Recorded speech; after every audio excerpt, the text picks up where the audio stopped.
Au quotidien cette semaine sur LMTV Sarthe avec la Foire du Mans du 14 au 18 septembre.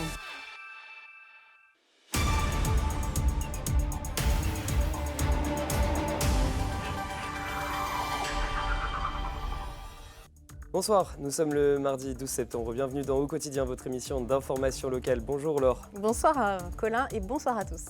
On se retrouve dans quelques instants avec vous pour l'actu avec votre invité. Julien Rimbaud, le directeur de Le Mans événement, organisateur de la Foire du Mans. Posez d'ores et déjà vos questions sur le WhatsApp d'LMTV Sarthe 0670 672 792 si vous avez des questions pratiques par exemple. Et puis à 18h45, nous serons avec Agnès Dubois-Schmitt qui est la maire de Saint-Marceau et elle accueille dans sa commune le dispositif Microfolie, un musée numérique ouvert à tous. Pareil, si vous avez des questions, vous n'hésitez pas, c'est au numéro qui s'affiche en bas de l'écran, 0670 672 792. On commence tout de suite avec l'actu.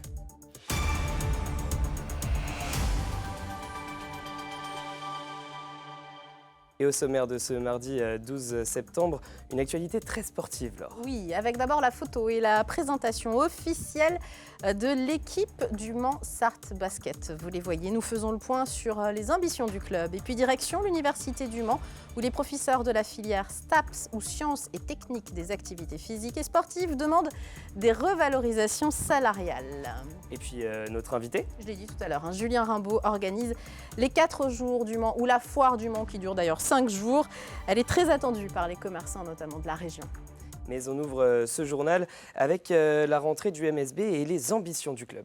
Beaucoup d'ambitions. Coupe d'Europe avec l'ogre, paraît-il, Malaga dans la poule. Betclic Elite avec 3 descentes en Pro B et un effectif recomposé pendant l'été.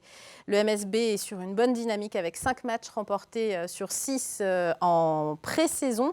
Mais le club est aussi en quête de certitude alors que le début du championnat commence dimanche.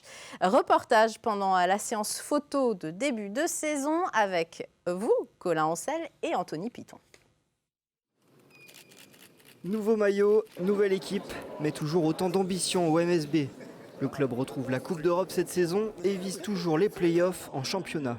C'est une saison aussi à 3 descentes sportivement, où il y a eu beaucoup de clubs en difficulté quand il y a eu un premier essai qui a été arrêté par le Covid. Maintenant, on est vraiment concentré sur travailler le mieux possible et on verra ce qu'il adviendra. L'humilité est donc de mise, d'autant que l'effectif est totalement remanié. Pas moins de 9 recrues ont signé, dont le nouveau capitaine Wilfried Yeguete, qui fait son retour au Mans. Quel va être ton rôle tout au long de la saison ? Déjà faire en sorte qu'on reste soudés, quoi qu'il arrive, tout au long de la saison, pour aller haut et les bas moments qu'on aura.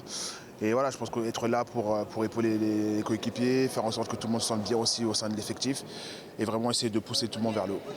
Scoreur et créateur, celui qui aura la responsabilité de remplacer Matt Morgan, c'est l'Américain Nate Mason. Plus grosse enveloppe de l'été, c'est l'attrait de la BCL qui l'a convaincu de rejoindre le club. C'est une excellente opportunité. Nous devons montrer nos compétences, montrer à quel point nous sommes une bonne équipe. Nous avons beaucoup de talent dans cette équipe. Mes coéquipiers me mettent en confiance. J'essaye d'être un leader pour les plus jeunes et de les mettre dans les meilleures conditions pour qu'on puisse gagner les matchs. Gagner les matchs, c'est la dynamique actuelle des Oranges. À confirmer dimanche pour le début du championnat face à l'Asvel.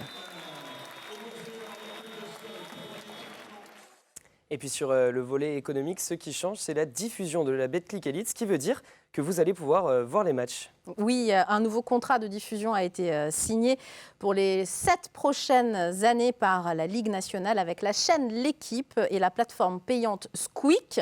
Un partenariat qui permettra de suivre l'ensemble des rencontres de Betclic Elite et qui aura des retombées sur les annonceurs et le sponsoring, d'après le président du MSB que vous venez de voir à l'image, Christophe Lebouille. On l'écoute.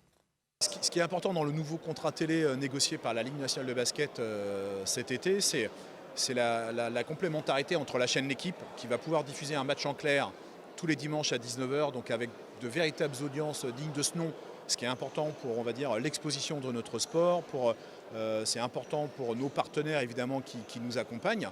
Et après, le deuxième strat, c'est effectivement Squeak, qui va diffuser tous les matchs. Donc on va améliorer globalement le produit général du basket, on va le mettre un peu plus en valeur. Et l'idée, c'est que c'est un peu effet boule de neige pour que des annonceurs nous accompagnent un peu plus. Sport encore cette fois alors, mais on va direction l'Université du Mans où les professeurs de STAPS expriment leur colère. Oui, en cause une revalorisation salariale nationale dans l'enseignement qui oublie les professeurs du second degré, soit 50% du personnel enseignant au STAPS du Mans. Alors pour l'instant, les cours des étudiants n'ont pas été impactés, mais la donne pourrait changer. Colin Ancel. C'est une mesure qui ne passe pas. Après des années de gel, l'éducation nationale revalorise les enseignants du second degré, sauf ceux qui font partie de l'enseignement supérieur, ceux-là même qui n'ont pas non plus droit au régime indemnitaire des enseignants-chercheurs.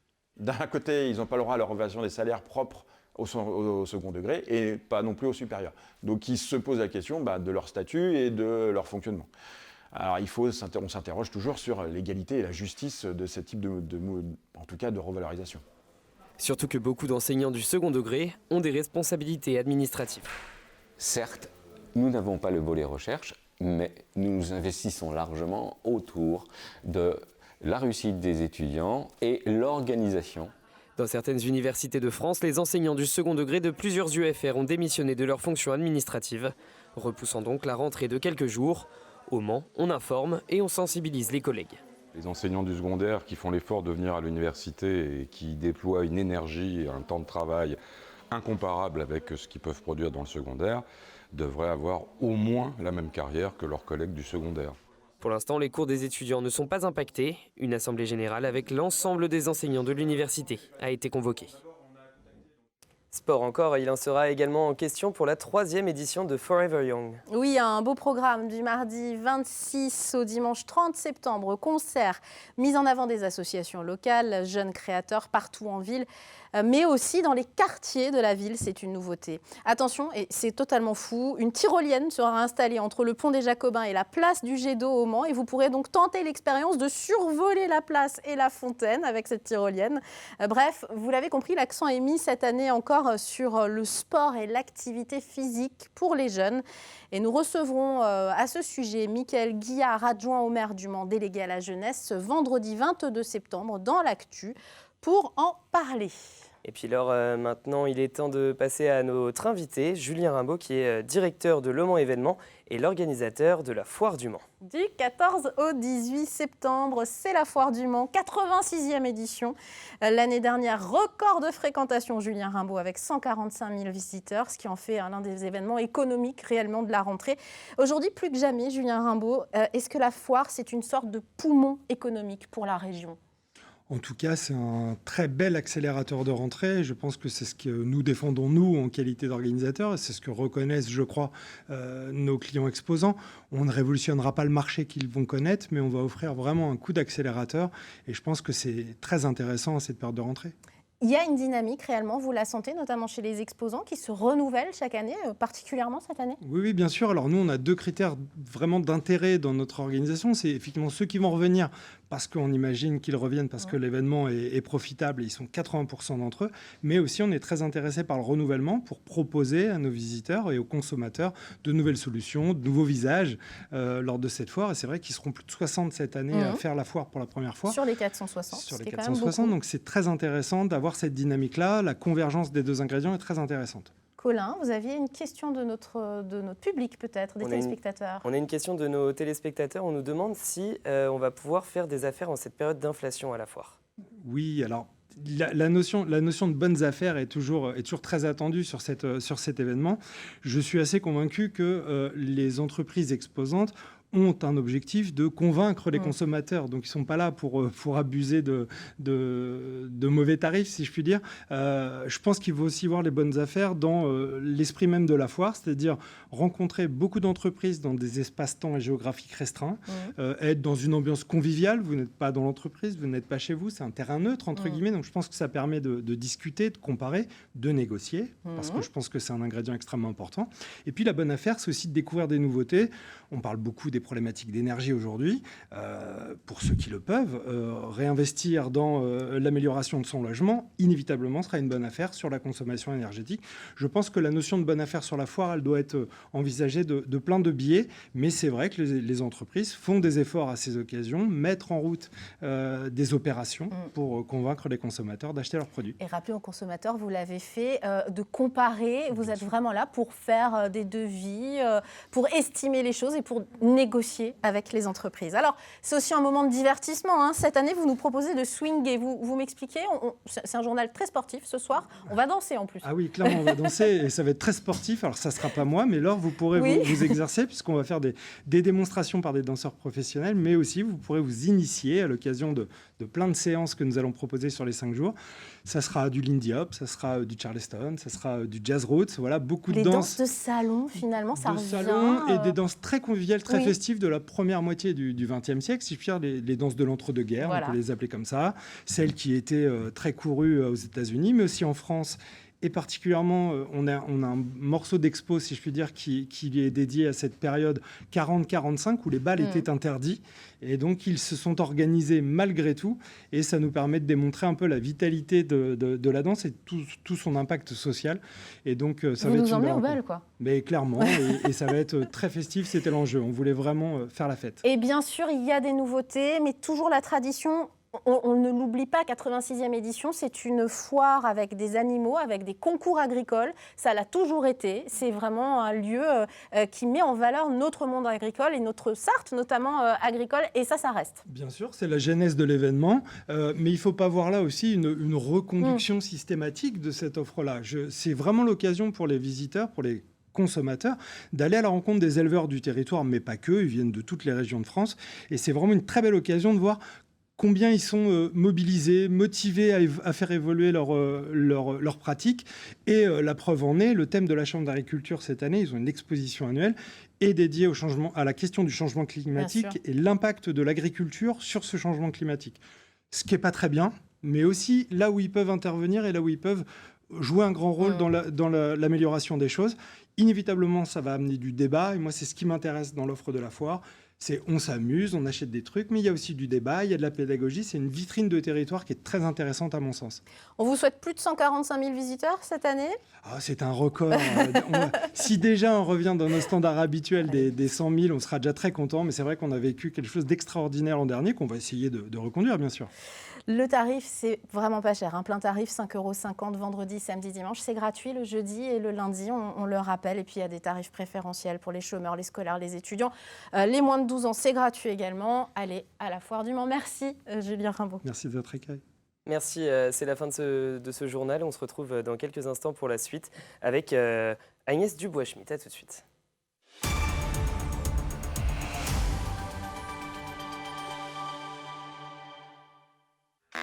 Au quotidien cette semaine sur LMTV Sarthe avec la Foire du Mans du 14 au 18 septembre.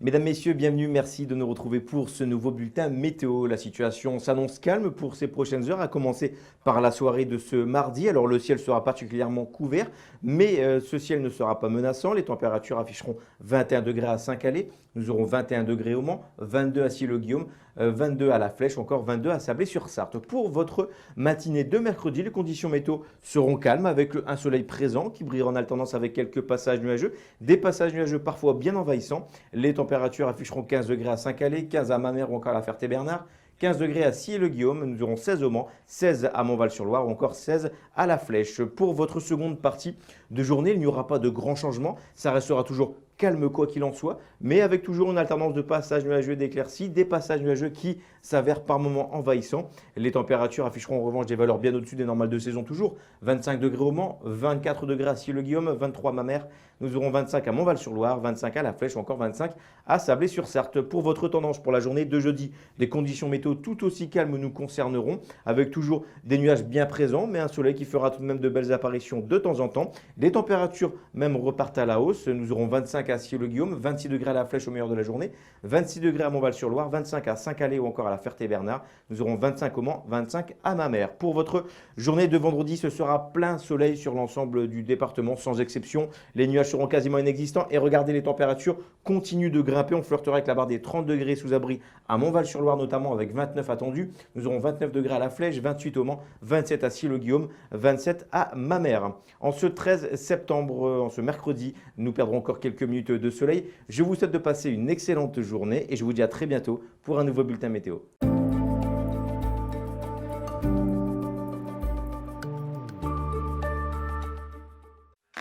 Au quotidien cette semaine sur LMTV Sarthe avec la Foire du Mans du 14 au 18 septembre.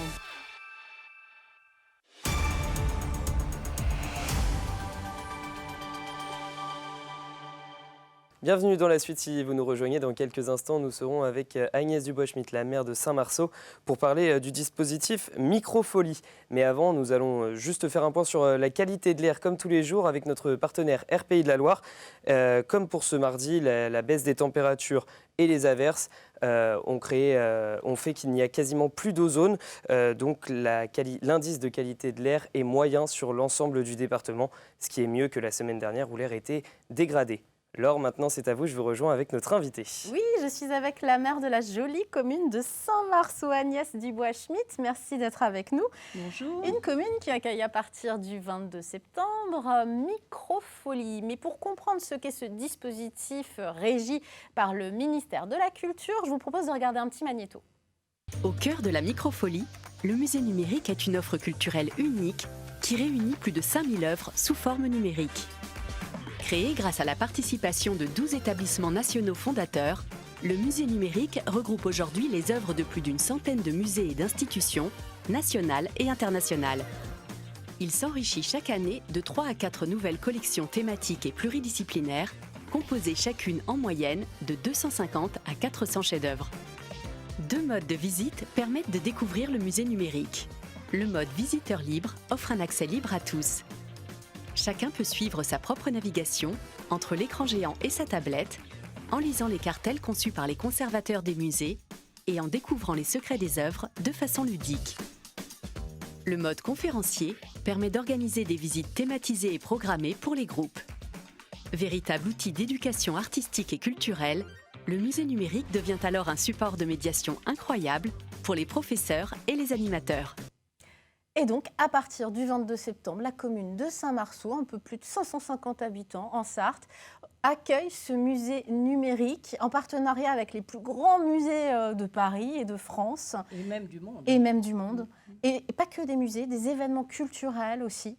Et pourquoi avoir candidaté pour accueillir finalement ce dispositif, Madame la maire? Alors, c'est vrai que nous sommes une petite commune de 559 habitants, ce qui est donc peu, et comparé aux Microfolies qui sont ouverts, que ce soit à Sablé, à Fresnay, etc., qui comptent quand même plus de presque 2000 habitants. Donc on a candidaté il y a déjà 1 an et demi, suite à une candidature. Un appel à projet, voilà, un appel à projet.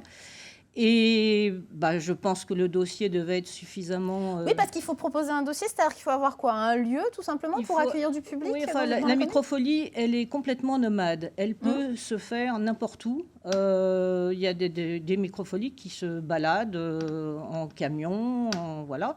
Et nous, on a choisi le Prieuré, qui est quand même un endroit le logis des moines du Prieuré Saint-Julien, pour les gens qui ne connaîtraient pas, c'est en entrant dans la commune, voilà, on le voit. C'est ça, dont les fondations remontent au XIe siècle. Donc c'est un très très bel endroit. Et donc nous avons candidaté. Je pense que déjà la Microfolie, c'est un choix des élus. Si les élus on décide de placer la culture comme priorité. Eh pourquoi pas? Eh bien, voilà. Donc, je pense que c'est pour ça que ça a marché. À partir du 22 septembre, comment ça se passe concrètement si moi j'ai envie d'aller voir les œuvres de manière numérique, certes, mais au logis des moines du Prieuré Saint-Julien, je fais comment? Eh bien, il suffit de s'inscrire sur Internet, sur le site de la Microfolie de Saint-Marceau, ou de téléphoner. Nous avons, en mairie, non, mais même, nous avons quelqu'un qui va s'occuper de la Microfolie quasiment à plein temps. D'accord. Qui s'appelle Sylvie Wolf. Et c'est donc notre médiatrice culturelle. Elle a commencé. Et donc, elle va évidemment parler au moment de l'inauguration. Elle a choisi l'Amédée de la Croix. Donc, elle va nous faire un exposé. Un exposé. Voilà. Parce que c'est possible, comme on le voyait dans la vidéo, d'avoir des groupes, de faire des exposés avec des classes, par exemple. Et on invite les classes de toute la Comcom et même plus loin, pourquoi pas. Espérons même de partout, toute la Sarthe et même ailleurs. De toute la Sarthe. Mais à titre individuel, est-ce que je peux y aller, moi, par exemple, si j'ai très envie de découvrir ce dispositif, si je m'inscris, ou c'est plus... Il faut s'inscrire. C'est plutôt pour les groupes, quand même? Non, on peut y aller. Bon, et on ne peut pas demander non plus à la médiatrice de dormir sur place. Vous voyez, évidemment. Ce ne sont pas des visites individuelles, mais on peut y aller, notamment le week-end. Il suffit de l'appeler et de voir comment on peut organiser, enfin au moins à 5-6 personnes, comment ça peut s'organiser. Et donc là, elle fera, soit c'est en mode libre, comme c'était exposé dans la vidéo, soit c'est en mode libre et donc vous avez l'explication des œuvres qui sont sur un écran géant et donc que vous suivez sur tablette. Vous pouvez en même temps zoomer sur la tablette et voir un endroit précis. Alors je prends évidemment le sourire à la Joconde, mais enfin bon. Zoomer dans les œuvres, c'est quand même extraordinaire. Et donc vous avez des détails, quoi. Et ce sont en plus c'est vraiment extrêmement précis. Donc c'est de la petite tablette à l'écran géant, quoi. Pour les informations pratiques, il y a un numéro de téléphone qui va s'afficher. Alors, on a le numéro de téléphone de la mairie, mais vous pouvez aller voir sur le site national Microfolie, vous tapez Saint-Marceau et vous allez trouver les informations. Et puis, on vous souhaite effectivement que ça marche, parce que vous m'avez dit hors antenne, il n'y a pas de date butoir. Tant qu'il y aura du monde, à partir du 22 septembre, voilà. Vous pourrez aller à la Microfolie de Saint-Marceau. Voilà, et on attend absolument tout le monde, et de tous les âges. Voilà. La messe est dit. C'est franchement, c'est open, c'est formidable. Merci Agnès Dubois-Schmitt, maire de Saint-Marceau. On continue, il y a encore plein de choses à raconter. Un point sur les invités de demain. Dans l'actualité, nous recevrons Jean-Luc Courcoudois, qui est le directeur de la Chambre des métiers et de l'artisanat. Il est inquiet face à la baisse des aides aux petits patrons qui voudraient former des apprentis à leur métier. Et puis, dans la suite, nous recevrons Virginie Spiro, qui a créé un pictogramme pour mettre en lumière les handicaps invisibles. Et elle viendra nous présenter son projet. Si vous avez des questions, vous connaissez le numéro 0670 672 792. On a eu beaucoup de sport dans ce journal, on a parlé culture et maintenant on joue, Colin. On joue, mais un peu pour un événement de sport également, pour les 24 heures camions. Si vous voulez remporter vos places pour les 24 heures camions du 23 au 24 septembre, il suffit de répondre à cette question. Aujourd'hui, gagnez 2 places pour les 24 heures camions en répondant à la question suivante.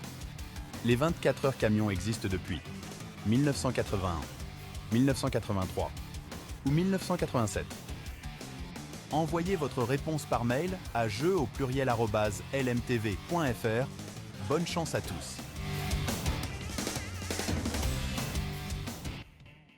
Après les camions, la nature en ville. Entre cours et jardin, c'est un événement dont nous sommes partenaires les 23 et 24 septembre prochains. Et LMTV a encore une fois rencontré un exposant pour vous. Oui, il s'agit de Manuela Dumé de la maison canoniale Saint-Flasso. Regardez.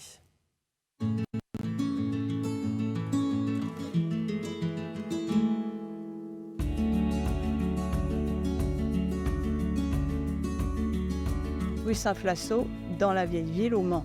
Il y a une terrasse qui est au même niveau que la rue et quelques marches qui descendent au jardin en contrebas entre la muraille gallo-romaine et la muraille médiévale.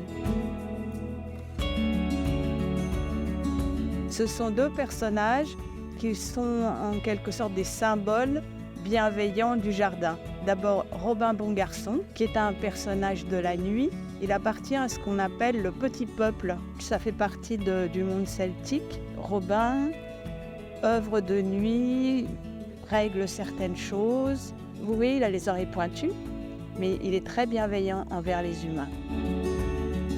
La deuxième statue appartient aussi au monde celtique, mais déjà au début de la période chrétienne, c'est Fiacre. Tout le monde le connaît comme patron des jardiniers. C'est avant tout un saint guérisseur. C'est le patron des phytothérapeutes. Il est entre la sauge et le romarin.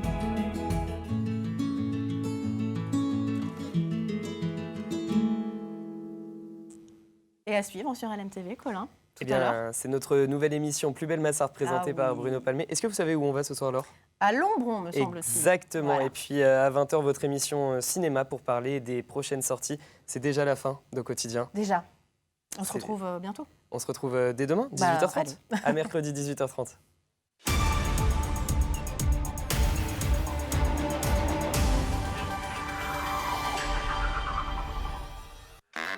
quotidien cette semaine sur LMTV Sarthe avec la foire du Mans du 14 au 18 septembre.